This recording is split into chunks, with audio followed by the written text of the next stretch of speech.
ಮತ್ತು emotionally it goes on. ಅಜ್ಜಿ ಹೇಳಿದಂಥ ಒಂದು ಮಾತಿಗೆ ಕಟ್ಟಬಿದ್ದು ತನ್ನ ಇಡೀ ಜೀವನವನ್ನು ಈ ಹಳ್ಳಿಯಲ್ಲೇ ಕಳಿತೀನಿ ಅನ್ನುವಂಥ ಡಿಸಿಷನ್ಗೆ ಬಂದಂಥ ಒಬ್ಬ ವ್ಯಕ್ತಿಗೆ ಆಗುವಂತಹ ಕಡೆಗೆ ಅಂತೂ ಇಂತೂ ಅವನು ಇವ್ರನ್ನೆಲ್ಲ ಸೇರಿಸ್ಕೊಂಡು ವಿದ್ಯುತ್ ಶಕ್ತಿ ಉತ್ಪಾದನೆ ಮಾಡೋದಕ್ಕೋಸ್ಕರ ಅದನ್ನೆಲ್ಲ ಜನಗಳನ್ನು ಸೇರಿಸ್ಕೊಂಡು ಮಾಡ್ತಾನೆ. ಅವನ ಕಾರ್ಯತತ್ಪರತೆ ಮತ್ತು ಅವನ ಕ್ರಿಯೇಟಿವ್ ಮೈಂಡ್ ಮುಂದೆ ಏನಾಗಬೇಕು ಅನ್ನೋದನ್ನು ಹೇಳ್ತಾ ಬಂದ ಅಲ್ವಾ, ಮಾಡ್ತಾ ಬಂದ. ಹಾಗಾಗಿ ಕತೆ ಅಲ್ಲಿಗೆ ಮುಗಿಯಲ್ಲ. Electricity is not the climax ಅಲ್ಲಿ. ನಾಗಾಭರಣ ಆವರಣ, ನಾಗಾಭರಣ ಆವರಣ. ಅಲ್ಲಿ ಏನಾಗತ್ತೆ ಅಂತಂದರೆ ಒಂದಷ್ಟು ಅವ್ರದ್ದೆಲ್ಲ ಏನೋ ಫಂಕ್ಷನ್ ಆಗ್ತಿರುತ್ತೆ, ಲೈಟು. ಅವಾಗವಾಗ ನಮ್ಮ ಹಳ್ಳಿಗೆ ಸರಿಯಾಗಿ ವಿದ್ಯುತ್ ಶಕ್ತಿ ಇಲ್ಲ, ನಮ್ಮ ಹಳ್ಳಿಯವ್ರಿಗೆ ಸಿಗ್ತಾ ಇಲ್ಲ, ಅದು ಇದು ಹೇಳ್ತಾರೆ. ಅಮೇರಿಕಾದಲ್ಲಿ ಹೆಂಗೆ, ಅಲ್ಲಿ ಹೆಂಗೆ, ಇಲ್ಲ ಹೆಂಗೆ ಅಲ್ಲೆಲ್ಲ ಕೇಳ್ಕೊತಾರೆ. ಅದೆಲ್ಲ ಎಲ್ಲ ಆಗತ್ತೆ. ಎಲ್ಲ ಅವೆಲ್ಲ ಡೀಟೇಲ್ಸ್ಗೆ ಹೋಗೋದು ಬೇಡ. ಈಗ ಇವರು ಏನಂತಾರೆ ಅಂತಂದರೆ, ಒಂದು ಸೀನ್ ಮಾಡ್ತಾರೆ. ಅದರಲ್ಲಿ ಎಲ್ಲರೂ ಕತ್ಲಲ್ಲಿ ಕೂತ್ಕೊಂಡು ಒಂದು ಹಾಡುಗಳು ಹೇಳ್ಕೊತಾ ಇರ್ತಾರೆ, ಈ ಭಜನೆ ಥರ. ಅವಾಗ ಇವನು ಬಂದ್ಬಿಟ್ಟು ನಿಲ್ಲಿಸಿ ಅಂತ, ಮೋಹನ್ ನಿಲ್ಲಿಸಿ ಅಂತ ಹೇಳಿದ ಕೂಡಲೇ ಯಾಕೆ ಏನು ನಿಲ್ಲಿಸ್ಬೋದು, ಭಾಳ ರೆಸಿಸ್ಟ್ ಮಾಡ್ತಾರೆ. ನೀನೆಲ್ಲ ಇದು ಮಾಡ್ತೀಯ, ಇಲ್ಲ ನಿಮಗೆಲ್ಲ ವಿದ್ಯುತ್ ಶಕ್ತಿ ಬೇಕು, ನಿಮ್ಮ ಇದರಲ್ಲಿ ವಿದ್ಯುತ್ ಶಕ್ತಿ ಬೇಕು ಅಂತಂದರೆ ನೀವೇ ಕೆಲಸ ಮಾಡಬೇಕು ಅಂತ ಹೇಳಿ ಅಂದ ಕೂಡಲೇ ನಾನೇನೇ ಕೆಲಸ ಮಾಡಬೇಕು ಅಂದರೆ ಆಯಿತು, ಅದೇ ಏನು ಹಂಗಾದ್ರೆ ಅಂತ ಬಂದಾಗ ಒಟ್ಟಾಗೆ ನನ್ನ ಜೊತೆಗೆ ಒಂದಷ್ಟು ಜನ ಬೇಕು, ಅವರು ನಾನು ಕೊಟ್ಟರೆ ನಾನು ವಿದ್ಯುತ್ ಶಕ್ತಿ ನಿಮಗೆ ಮಾಡಿಕೊಡ್ತೀನಿ, ಹೌದಾ ಅಂತ ಹೇಳ್ಬಿಟ್ಟು ಎಲ್ಲರೂ ಆಯಿತು ಅಂತಾರೆ. ಅವನೇನು ಮಾಡ್ತಾನೆ, ಅವನು ಸಿಗ್ತಾರಲ್ಲ ಅವರಿಗೆ, ಅವರು ಜನಗಳೆಲ್ಲ ಸಹಕಾರ ಕೊಡ್ತಾರೆ ಅಂತ ಹೇಳ್ಬಿಟ್ಟು ಮಾಡಿ ಅವರೆಲ್ಲ ಒಂದು ಕಣಿವೆ ಅಂತರ ಏನಿಲ್ಲ, ಒಂದಷ್ಟು ಇದರಲ್ಲಿ ಒಂದು ಫಾಲ್ಸ್ ಥರ, ಸ್ಮಾಲ್ ಫಾಲ್ಸ್ ಥರ ಒಂದು ಮಾಡ್ಕೊಂಡಿದ್ದಾರೆ. ಮಾಡ್ಕೊಂಡ್ಬಿಟ್ಟು ಅಲ್ಲಿಂದ ನಾನು ವಿದ್ಯುತ್ ಶಕ್ತಿಯಿಂದ ಪ್ಲ್ಯಾನ್ ಮಾಡೋದು ಡೀಟೈಲ್ ವರ್ಕ್ ಮಾಡಿದ್ದಾನೆ. ಅಲ್ಲಿ ಒಂಥರ ಇನ್ವೆಸ್ಟಿಗೇಟ್ ಮಾಡಿ ಅದೆಲ್ಲ ಮಾಡಿ ಅದಕ್ಕೆ ಪ್ಲ್ಯಾನ್ ತಯಾರು ಮಾಡಿ ಏನೇನು ಬೇಕು ಎಲ್ಲ ಅದನ್ನೆಲ್ಲ ತೋರಿಸಿದ್ದಾರೆ. ಟರ್ಬೈನ್ ಪರ್ಚೇಸ್ ಮಾಡೋದು ಅದನ್ನು ಕೂಡ ಸಿನಿಮಾದಲ್ಲಿ ಇನ್ಕ್ಲೂಡ್ ಮಾಡಿದ್ದಾರೆ. ಸೊ ಅದೆಲ್ಲ ಮಾಡಿಬಿಟ್ಟು ಕಡೆಗೆ ಅಂತೂ ಇಂತೂ ಅವನು ಇವ್ರನ್ನೆಲ್ಲ ಸೇರಿಸ್ಕೊಂಡು ವಿದ್ಯುತ್ ಶಕ್ತಿ ಉತ್ಪಾದನೆ ಮಾಡೋದಕ್ಕೋಸ್ಕರ ಅದನ್ನೆಲ್ಲ ಜನಗಳನ್ನು ಸೇರಿಸ್ಕೊಂಡು ಮಾಡ್ತಾನೆ. ಅದಾದಮೇಲೆ ನಾವು ಹೇಗೆ ಇದರಲ್ಲಿ ಚಿಗುರಿದ ಕನಸಿನಲ್ಲಿ ಅದು ಹಾಕಿ ತೋರಿಸಿ ಮಾಡೋದೇನಿಲ್ಲ, ಅದು ಆಲ್ಮೋಸ್ಟ್ ಅದೇ ಥರ ಇದೆ. ನನಗೆ ಅಲ್ಲಿ ಗೊತ್ತಾಗಿದ್ದೇನೆಂದರೆ, ಎರಡೂ ಸಿನಿಮಾ ನೋಡಿದಾಗ ಹೌದಲ್ಲ ಇದು ಇಲ್ಲಿದ್ದಂಗೆ ಇದೆಯಲ್ಲ. ಅಂದರೆ ಅವರು ಒಂದು ಬೋರ್ಡ್ ಇಟ್ಕೊಂಡಿದ್ದಾರೆ, ಅವರು ಟರ್ಬೈನ್, ನಾವು ಅಷ್ಟು ಡೀಟೇಲಾಗಿ ಹೋಗಿಲ್ಲ.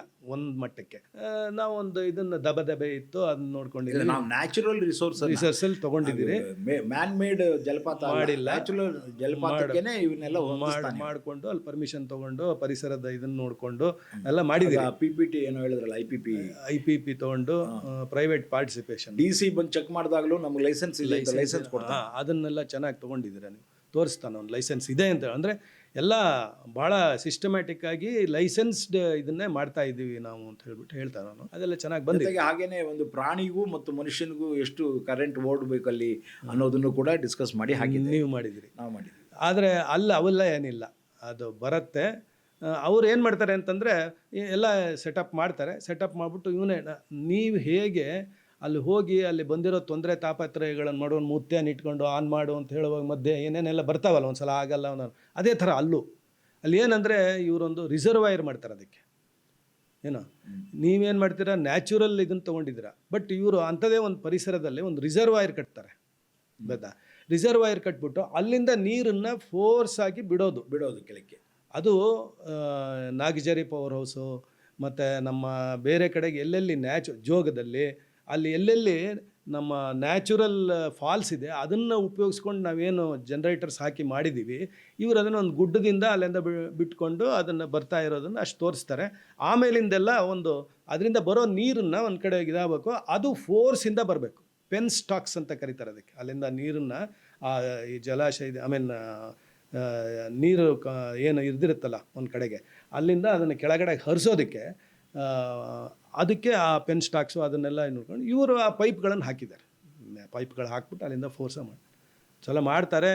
ಆಮೇಲೆ ಅಲ್ಲಿ ಏನಾಗುತ್ತೆ ಅಂದರೆ, ಇಲ್ಲಿ ನಿಮ್ಮಲ್ಲಿ ಹೇಗೆ ಒಂದು ಮಧ್ಯ ಒಂದು ಸಲ ಆಗಲ್ಲ, ಆಮೇಲೆ ಏನೋ ಒಂದು ಸ್ಕ್ರೂ ತೊಂಬ ಅಂದ್ಬಿಟ್ಟು ಏನೇನೋ ಮಾಡಿಸ್ತಿರಲ್ಲ, ಹಾಗೆ ಅಲ್ಲಿ ಏನು ಮಾಡಿದ್ದಾರೆ ಅಂತಂದರೆ ಒಂದು ಮಾಡ್ತಾನೆ. ಇವನು ಒಂದು ವೋಲ್ಟ್ ಮೀಟರು ಮತ್ತು ಅದೆಲ್ಲ ಇರುತ್ತಲ್ಲ, ಆ ವೋಲ್ಟ್ ಮೀಟರಲ್ಲಿ ಅದು 201ವರೆಗೂ ತೋರಿಸುತ್ತೆ. ಅಲ್ಲಿ ಹೋಗ್ಬಿಟ್ಟು ಇವನಿಗೆ ಖುಷಿ ಆಗುತ್ತೆ. ಬಟ್ ಅದೇನಾಗ್ಬಿಡುತ್ತೆ ಅಂದರೆ ಇದಕ್ಕಿದ್ದಂಗೆ ಇಳಿಯೋಕ್ಕೆ ಶುರು ಆಗ್ಬಿಡುತ್ತೆ, ಕೆಳಗಡೆ ಬರೋದು. ಇವನಿಗೆ ಕಾತರನಾಗ್ತಾನೆ. ಯಾರು ಮೋಹನ್ ಹೋದ ಕೂಡಲೇ ಅವನು ಏನು ಮಾಡ್ತಾನೆ, ಇದ್ರ ಹತ್ರ ಹೋಗ್ತಾನೆ. ಆ ಕಡೆ ಹೋಗ್ಬಿಡು ಇದಿರುತ್ತಲ್ಲ ಟ್ಯಾಂಕ್ ಪಾಂಡ್ ಥರದ್ದು, ಜಂಪ್ ಮಾಡಿಬಿಟ್ಟು ಕೆಳಗಡೆ ಹೋಗಿ ನೋಡ್ತಾನೆ. ಅದರಿಂದ ನೀರು ಬರಬೇಕಲ್ಲ, ಒಂದು ಜೊಂಡು ಕೂತ್ಕೊಂಡಿರುತ್ತೆ. ಅದನ್ನು ತೆಗಿತಾರೆ. ಅದನ್ನು ತೆಗೆದು ಬಂದು ಹುಲ್ಲಿಂದ ಇದಿರುತ್ತೆ, ಅದನ್ನು ತೆಗೆದು ಹತ್ತ ಕಡೆ ಬಿಸಾಕ್ತಾನೆ. ಬಿಸಾಕ್ಬಿಟ್ಟು ಇಲ್ಲಿಂದ ಬಂದು ಮತ್ತೆ ಇದನ್ನು ತೊಗೊಳಕ್ಕೆ ಮತ್ತೆ ಬರುತ್ತೆ. ಪವರ್ ಬರುತ್ತೆ. ನೆಕ್ಸ್ಟ್ ಸೀನಲ್ಲೇ ಅವರೆಲ್ಲ ಮಾಡ್ಕೊಂಡು ಮೋಸ್ಟ್ಲಿ ಕ್ಲೈಮ್ಯಾಕ್ಸಿಗೆ ಬಂದುಬಿಡ್ತಾರೆ. ಸೊ ನಮ್ಮದ್ರಲ್ಲಿ ನಾನು ಯಾಕೆ ಅದನ್ನು ಹೇಳ್ತಾ ಇದ್ದೇನೆ ಅಂದರೆ, ಕಾದಂಬರಿಯಲ್ಲಿ ಇದ್ದಂತಹ ಪ್ಲಸ್ ಪಾಯಿಂಟ್ಗಳಲ್ಲಿ ಇದು ಭಾಳ ಮುಖ್ಯವಾದದ್ದು. ಎಲೆಕ್ಟ್ರಿಸಿಟಿ ತಯಾರು ಮಾಡ್ತಾನೆ. ಅದನ್ನು ತಯಾರು ಮಾಡುವಾಗ ಈ ಕಾಲಘಟ್ಟದಲ್ಲಿ ಇರಬೇಕಾದಂಥ ಲೈಸೆನ್ಸ್ಗಳು ಇತ್ಯಾದಿಗಳನ್ನು ಕೂಡ ತಗೊಂಡು ಬಂದು ಅದೆಲ್ಲ ಮಾಡಿರ್ತಾನೆ ಅನ್ನೋದನ್ನು ಹೇಳ್ತಾ DC-ನೇ ಅದನ್ನು ಚೆಕ್ ಮಾಡೋಕ್ಕೆ ಬರ್ತದೆ. ಅಲ್ಲೊಂದು ವಿರೋಧ ಇದೆ, ಶಾನ್ಭೋಗ ಇದೆ. ಸೊ ಹಾಗಾಗಿ ಅದು ಆ ಕರೆಂಟ್ ಬರೋದ್ರಿಂದ ಯಾರ್ಯಾರಿಗೋ ಏನೇನೋ ಅನಾಹುತ ಆಗೋಯ್ತು ಅಂತೆಲ್ಲ ಸುಳ್ಳು ಹೇಳಿರ್ತಾನೆ. ಅವೆಲ್ಲ ಬಿದ್ದೋಗುತ್ತೆ. ಬಿಕಾಸ್ ಕರೆಕ್ಟಾಗಿ ಅದನ್ನು ಟಚ್ ಮಾಡಿದ್ರೆ ಎಷ್ಟು ವೋಲ್ಟೇಜ್ ಇರಬೇಕು, ಎಷ್ಟು ಪ್ರಾಣಿಗಳಿಗೆ ಎಷ್ಟಿರಬೇಕು, ಇದಕ್ಕೆ ಎಷ್ಟಿರಬೇಕು ಅನ್ನೋದೆಲ್ಲ ನಿಮ್ಮ ಹತ್ರ ಕೇಳ್ಕೊಂಡು ನಾವು ಅದನ್ನು ಮಾಡಿದ್ವಿ. ಹಾಗಾಗಿ ನಾನು ನಮ್ಮ ಚೀಫ್ ಇಂಜಿನಿಯರ್ಗಳು, ಡೈರೆಕ್ಟರ್ಸ್ ಅವ್ರ ಹತ್ರ ಎಲ್ಲ ಕುತ್ಕೊಂಡು ಅಕ್ರಾಸ್ ದಿ ಟೇಬಲ್ ಹಿಂಗೆ ಮಾಡಿ ಎಷ್ಟು ಮಾಡಬೇಕು ಎಕ್ಸ್ಪ್ಲೈನ್ ಆಶಯ ಸೇಮ್. ಅಲ್ಲೂ ಕೂಡ ಎಲೆಕ್ಟ್ರಿಸಿಟಿ ಬರಬೇಕು, ಇಲ್ಲೂ ಕೂಡ ಎಲೆಕ್ಟ್ರಿಸಿಟಿ ತಯಾರಾಗಬೇಕು. ಇವೇ ಎರಡು ಆಶಯ. ಇದನ್ನು ಸಹ ಮಾಡಿದ್ದು 2003ರಲ್ಲಿ ಈ ಸಿನಿಮಾ ರಿಲೀಸ್ ಆಗಿದ್ದು. ಯಾವುದು? ಚಿಗುರಿದ ಕನಸು. 2004ರಲ್ಲಿ ರಿಲೀಸ್ ಆಗಿದ್ದು ಸ್ವದೇಶ. ಆಯಿತಾ? ಈ ಸಾಮ್ಯತೆ ಏನಿದೆ ಅದು ಆ ಕ್ಲೈಮ್ಯಾಕ್ಸ್ ಅಲ್ಲಿಗೆ ಬಂದುಬಿಡುತ್ತೆ. ಎಲೆಕ್ಟ್ರಿಸಿಟಿ ಬಂದು ಇದಾದಮೇಲೆ ಅಲ್ಲಿ ಸ್ವದೇಶಲ್ಲಿ ಅದು ಆಲ್ಮೋಸ್ಟ್ ಮುಗಿತಾ ಇದ್ದ ಹಂತಕ್ಕೆ ಬರುತ್ತೆ. ಕರೆಂಟ್ ಬರುತ್ತೆ, ಅವರೆಲ್ಲ ಇದಾಗುತ್ತೆ ಅಷ್ಟೇ. ಕರೆಂಟ್ ಬಂದಮೇಲೆ ಅದು ಎಂಡ್ ಏನಾಗುತ್ತೆ, ಅಜ್ಜಿ ಕರ್ಕೊಂಡು ಹೋಗಲ್ಲ, ಅಥವಾ ಇವನು ಇಲ್ಲೇ ಇರೋಲ್ಲ, ಇಲ್ಲೇ ಇರ್ತಾನ, ಅಥವಾ ಹೊರಟ್ಬಿಡ್ತಾನೆ ವಾಪಸ್ಸು. ಅದೆಲ್ಲ ಏನು ಅಷ್ಟು ಡೀಟೇಲಾಗಿ ಏನು ಮಾಡಿಲ್ಲ, ಅಷ್ಟು ಡೀಟೇಲ್ ಇಲ್ಲ. ಅಲ್ಲಿಗೆ ಎಂಡ್ ಆಗುತ್ತೆ ಅಲ್ವಾ? ಅಲ್ಲೇ ಆಗುತ್ತೆ. 1 ಸೆಕೆಂಡ್, ನಾನು ಒಂದೆರಡು ಪಾಯಿಂಟ್ ನೋಟ್ ಮಾಡ್ಕೊಂಡಿದ್ದೀನಿ ಇಲ್ಲಿ. ಅದರಲ್ಲಿ ಏನಾದ್ರು ಕೊನೆಗೆ ಹೆಂಗೆ ಬರುತ್ತೆ ಅಂತ ನೋಡೋಣ. ಯಾಕೆ ಈ ಮಾತು ಹೇಳ್ತೀನಿ ಅಂತಂದರೆ, ನೀವು ಹುಡುಕಿದ್ರ. ಸೊ ನಮ್ಮ ಇದರಲ್ಲಿ ಕೇವಲ ಅದೊಂದು ಐಟಮ್ ಆಗಿ ಬರಲಿಲ್ಲ. ಎಲೆಕ್ಟ್ರಿಸಿಟಿ ಬರೋದೊಂದು ಕ್ಲೈಮ್ಯಾಕ್ಸ್ನ ಐಟಮ್ ಅಲ್ಲ, ಒಂದು ಪ್ರೋಸೆಸ್ ಆಗಿ ಬಂತು. ಪ್ರೋಸೆಸ್, ಆ ಪ್ರಯತ್ನ. ಅದರ ಜೊತೆಗೆ ತನ್ನ ಇಂಜಿನಿಯರಿಂಗ್ ಕ್ವಾಲಿಫಿಕೇಶನ್ ಏನಿತ್ತು, ಅವನು ತೂಪು ತೆಗಿಯಕ್ಕೆ ಹೋಗಲಿಲ್ಲ. ತೂಬಲ್ಲಿ ಜೊಂಡು ಸಿಕ್ಕಿತ್ತು ಅನ್ನೋದಲ್ಲ. ಇವನು ನ್ಯಾಚುರಲ್ ಆಗಿ ಆಗುವಂತಹ ಹಲವು ಕೆಲಾಮಿಟಿಗಳನ್ನು ಅವನು ಹೆಂಗೆ ಇದು ಮಾಡಿಕೊಂಡು ಸರ್ವಿಸ್ನಲ್ಲಿ ತನ್ನ ಇಂಜಿನಿಯೂಟಿಯನ್ನು ಬಳಸ್ಕೊಂಡು ಹೆಂಗೆ ಅದನ್ನು ಮಾಡ್ದ. ಅದಕ್ಕೆಲ್ಲ ಈ ಶಾನ್ಭೋಗ ತರ್ತಿದ್ದ ವಿರೋಧಗಳನ್ನೆಲ್ಲ ಪರಿಹರಿಸ್ಕೊಂಡು ಮಾಡ್ದ. ಹಾಗಾಗಿ ಅದು ಒಂದು ಹೊಸ ಅಭಿವೃದ್ಧಿಯತ್ತ ಇಡೀ ಜನರನ್ನು ಕರ್ಕೊಂಡು ಹೋಗುತ್ತೆ. ಒಂದು ಕ್ರಿಯೇಟಿವ್ ಇದು, ಅದರ ಜೊತೆಗೆ ಆ ಪ್ರೋಸೆಸ್ಸು, ಆಮೇಲಿಂದ ಒಂದು ಹೊಸ ಸೃಷ್ಟಿ. ಮತ್ತು ಕತೆ ಅಲ್ಲೇ ಎಂಡ್ ಆಗಲ್ಲ. ಚಿಗುರು ಕತೆ ಆಗಲ್ಲ. ಅದು ಪಾರ್ಟ್ ಆಫ್ ಹಿಸ್ ಸೆಲ್ಫ್ಲೆಸ್ ಗೋಲ್ಗಳು. ಹೊಸದಾಗಿ ಕಲ್ಟಿವೇಟ್ ಮಾಡೋದು ಹೇಗೆ ಅಂತ ಮಾಡಿಕೊಟ್ಟ, ನೀರಿನ ಇದ್ರ ಮೇಲೆ ಬೊಂಬು ಬ್ರಿಡ್ಜ್ ಕಟ್ಕೊಟ್ಟ ಓಡಾಡೋಕ್ಕಾಗಲಿ ಅಂತ. ಹಾಗೇನೆ ಎಲೆಕ್ಟ್ರಿಸಿಟಿ ತರಿಸಿ ಎಲ್ಲರ ಮನೆಗೂ ದೀಪ ಹಾಕಿಸ್ದ. ಸೊ ಈ ಥರದ್ದು ಒಂದೊಂದು ಡೆವಲಪ್ಮೆಂಟ್ಗಳನ್ನು ಅದ್ರ ಜೊತೆಲಿ ಹೋಗ್ತಾ ಇತ್ತು. ಅದೆಲ್ಲಕ್ಕೂ ಕಾರಣ ಅವನೇ, ಶಂಕರನೇ. ಹೌದು, ಅವನ ಕಾರ್ಯತತ್ಪರತೆ ಮತ್ತು ಅವನ ಕ್ರಿಯೇಟಿವ್ ಮೈಂಡ್ ಮುಂದೆ ಏನಾಗಬೇಕು ಅನ್ನೋದನ್ನು ಹೇಳ್ತಾ ಬಂದ ಅಲ್ವಾ, ಮಾಡ್ತಾ ಬಂದ ಅದನ್ನು.